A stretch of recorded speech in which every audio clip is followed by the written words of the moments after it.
guys, this is R.A. Sweeney here to talk a little bit more about the book Praying with the Writings as part of the Praying with the Bible series. So today I wanted to talk a little bit about a small little prayer in 2nd Chronicles chapter 14. And so one thing that was really interesting with this prayer is as we've been going through Chronicles, usually the story kind of maps onto other parts of the biblical narrative that we've already read, whether it's in Samuel or Kings or somewhere else in the story.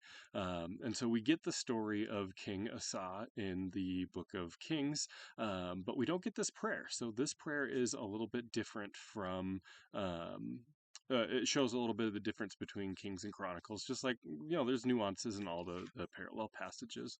But this prayer was one thing that was not included anywhere else in the Bible. So that in of itself was interesting.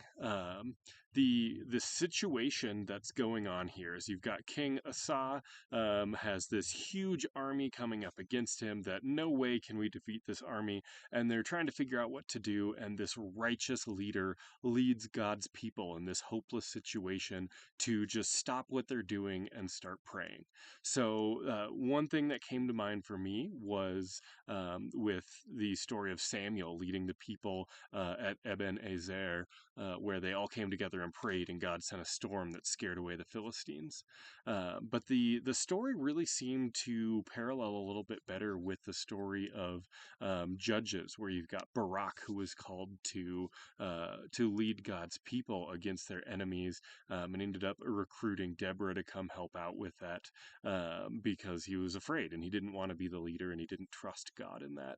And so really the language seemed to be painting a picture of King Asa in terms of what would it have looked like if we had someone like Barak who actually had been faithful? What would that situation have looked like? So that was interesting. The other thing that was really interesting here is you had Gerar is mentioned as who's coming to attack. So Gerar is a people group. It's a city that these people come from, South Israel neck of the woods. But the real important thing there is we met someone named Avimelech or Abimelech in the early chapters of or I guess the middle of Genesis. So Abraham had a run-in with him. And so there was some shady things that went on there on both sides, but then they agree, hey, let's make peace. And then Isaac ended up having some shady dealings with the same character, and then they made another covenant. And so there's this covenant making and covenant breaking in both Abraham's story and Isaac's story. And so I thought it was interesting. You've got this army coming from a place where the founders of the nation of Israel had really broken the trust and betrayed the king of Gerar. So it's all that sin and broken covenant and betrayal coming back to haunt God's people, and it's being juxtaposed against what would it have looked like if this judge of Israel, which would have been many years after Abraham and Isaac, but if he had been righteous. So you've got the righteous leader of God's people facing off against the sin of Israel.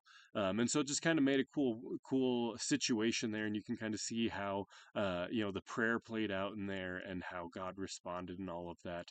And to me, it all paints a very encouraging picture of we are coming to God with our sins, and we're coming in hopeless situations, but it's not our sin that dictates how all that plays out, but it's actually the righteousness of our righteous leader who determines whether or not our prayers are answered. So thought that was interesting, that it's useful in terms of motivating our prayers, that we don't need to look to ourselves, but we're looking to that righteous one on whose account we're praying. So hope that's a blessing, and stay tuned. We will keep working through the book Praying with the Writings and the Praying with the Bible series. Thanks.